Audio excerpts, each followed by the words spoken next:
Hi అండి. సింపుల్‌గా, టేస్టీగా పొటాటో గార్లిక్ ఫ్రైని అయితే చూపించబోతున్నాను. గార్లిక్ ఫ్లేవర్ తోటి పొటాటో ఫ్రై చాలా బాగుంటుంది. పెరుగన్నంలోకి, పప్పుచారన్నంలోకి ఎంత తింటున్నామనేది తెలియకుండా అంత తింటామండి. వీలైనంత వరకు ఆలు ముక్కలు సన్నగా కట్ చేసుకొని వాటర్లో కడిగేసి వాటర్ లేకుండా పక్కన పెట్టేసుకోవాలి.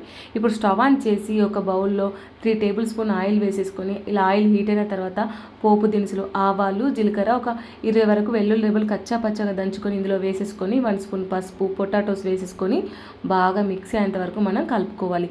ఇలా కలిపేటప్పుడు గార్లిక్ ఫ్లేవర్ అనేది చాలా మంచిగా వస్తుంది.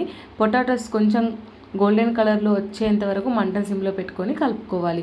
ఇలా ఆలు కలర్ చేంజ్ అయిన తర్వాత రుచికి సరిపడా సాల్టు, చిల్లీ పౌడరు, ధనియా జీరా పౌడర్ వేసేసి బాగా మిక్స్ అయ్యేంత వరకు ఒక 2 మినిట్స్ కలుపుకున్న తర్వాత లాస్ట్ స్టవ్ ఆఫ్ చేసే ముందట 1 స్పూన్ నువ్వుల పొడి వేసేస్తే సరిపోతుంది.